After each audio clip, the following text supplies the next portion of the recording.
Добър ден! Целта на представения доклад е да представим коремната травма в детската възраст.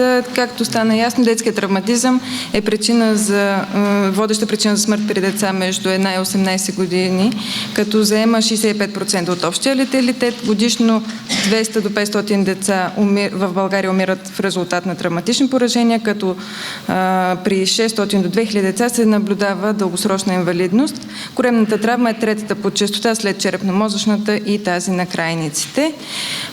По отношение на механизма на травматичната увреда, за разлика от възрастните, при който основно значение заемат автомобилните катастрофи, при децата има доста по-равномерно разпределение, като най-често са автомобилна катастрофа, падане от височина и велосипедна травма.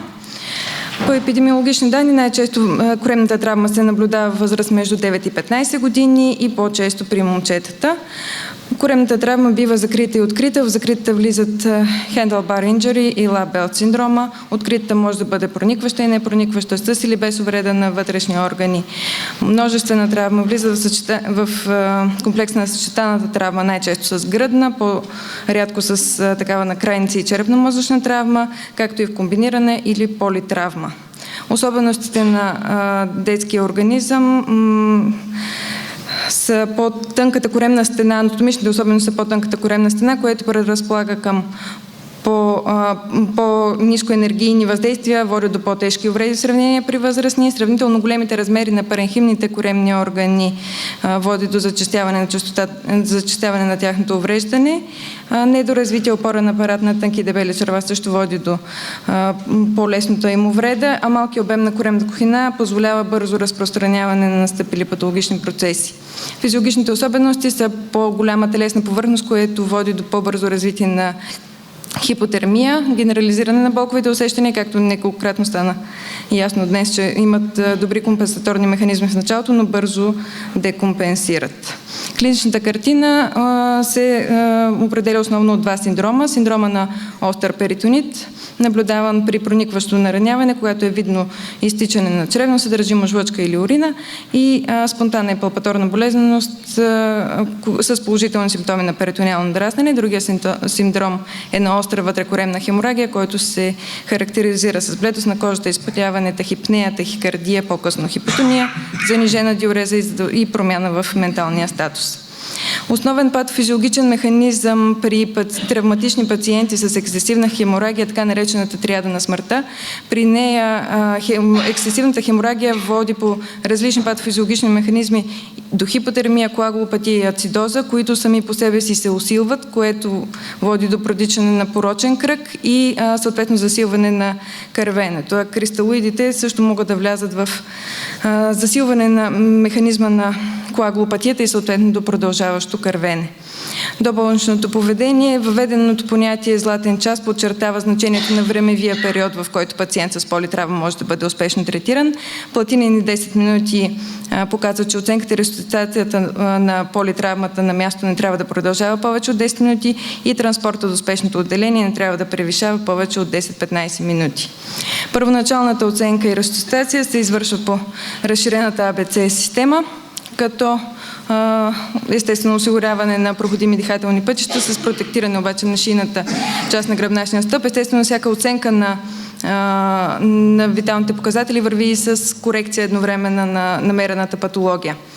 Осигурява се вентилацията и оксигенацията. Основно значение заема спирането на кървенето и съответно обемното заместване. Оценява се по Глазгоу кома скалата. Премахват се дрехите за пълен оглед на пациента и е необходимо затопляне на пациента. Поставя се уретрален катетър при липса на контраиндикации, които са наличие на кръв от уретрата или скротален хематом, и се поставя назогастрална сонда при липса също на контраиндикации, които са изтичане на ликвор от ухо и нос, фрактура на база на череп и нестабилни фрактури на лицевия череп. Основно значение взема поддържането на адекватно кръвно налягане, което също стана ясно. Това, което аз искам да подчертая, че се осигурява наличие на венозни източници периферни минимум 2 и възможност за поставяне на интраосален венозен източник. Централният венозен източник не е предмет на в доболничната помощ и е важно, че се инфузират по възможност затоплени течности. Стана въпрос за оценката на тежестта на травмата Pediatric Trauma Score и транспортиране при Pediatric Trauma Score под 8 точки до специализиран травматичен център. Пациенти с приоритет при транспорт и лечение на съчетана травма. Абсолютен приоритет имат тези с нарушени дихателни и сърдечно-съдова система, тежки външни и вътрешни наранявания. Висш приоритет имат тези с коремна травма, шок, черепно-мозъчни и гръбначно-мозъчни наранявания, а последващ приоритет имат пациенти с водеща увреда на периферни съдове, горни и долни крайници. Вторичната оценка и ресусцитация продължават в спешното звено, като продължават по семпъл протокола, в който се изясняват по-подробно всички симптоми, наличие на алергии, прием на лекарства, минали заболявания, последен прием на храна и точния механизъм на травмата. Продължава едновременно мониториране на жизнените функции с продължаваща ресусцитация, като по отношение на обемното заместване се включва еритроцитна маса при деца в ранна детска възраст по 10 мл на килограм, а при юноши по 1-2 единици еритроцитна маса. Отново затоплени течности и се мисли за включване на прясно замлазена плазма, тромбоцитен концентрат и кръвосъсирващи фактори. Диагностичните процедури, които се извършват, са лабораторни изследвания, основно задължително определяне на кръвна група, показатели АКР и последствие биохимия, коагулограма и изследване на урината, като повишените стойности на лактат и BSXS са маркери за оценка на тежестта на кървенето и хеморагичния шок. Тук е представена формула за приблизителна оценка на обема на загубената кръв, като при пациент, който е 30 кг със стойност на хематокрита в момента 0,26, умножава се килограмите на пациента по 70 мл на килограм и се намира общото количество кръв на пациента. След това от нормалната стойност на хематокрит на пациента се изважда настоящата и се разделя на нормалната и се получава коефициент, по който се умножава общия кръвен обем, при което се получават 588 мл приблизителна кръвна загуба. Диагностичните процедури продължават с фаст изследването, което представлява насочена ехография. Първо се започва субксифоидно, после десен горен коремен квадрант, ляв горен коремен квадрант и малък таз, като се търси наличие на свободно подвижна течност. По този начин може да се установи с субксифоидното изследване и наличие на сърдечна тампонада, могат да бъдат огледани и бъбреците. Изследването има 30 до 87% чувствителност и до 100% специфичност и голямо предимство е, че позволява проследяване в динамика.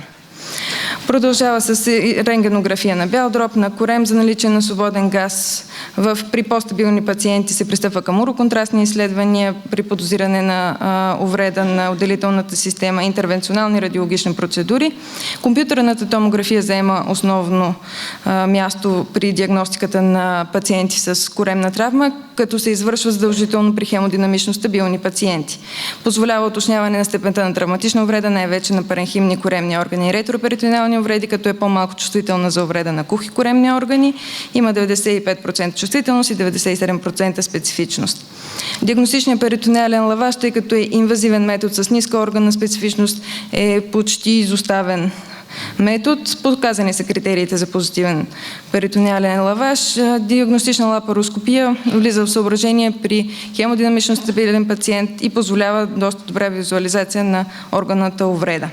Консервативно поведение се извършва при хемодинамично стабилни пациенти, като задължително при тях се мониторират жизнените показатели и хематологичните показатели и се проследява ехографската находка в динамика.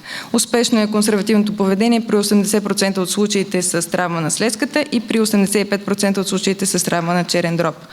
Оперативно лечение се извършва при проникващи огнестрелни наранявания, данни за нараняване на кух коремен орган, при хемодинамична нестабилност на пациент след ресусцитация, прогресивно спадане на хематологичните показатели или данни от образната диагностика за продължаващо кървене и значителна органна увреда, трети, четвърти и пета степен по Organ Injury Scale.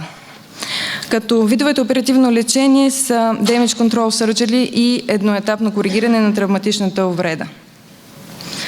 Философията на Damage Control Surgery е насочена по-скоро не към анатомичната корекция на травмата, а превенция на леталната триада. Тя се състои от 3 стадия, като в първия се извършва въпросната Damage Control Surgery с бърза хемостаза, контрол на контаминацията и временно затваряне на коремната стена.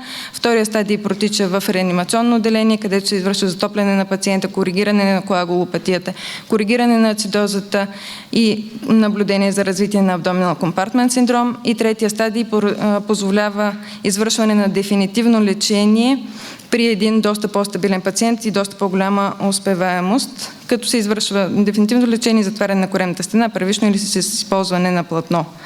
Като обобщение мога да кажа, че коремните травми са при деца с сериозен и актуален медицински проблем в световен мащаб. Повечето травми могат да бъдат предотвратени и преоценката в динамика е от съществено значение за диагностиката на коремната травма.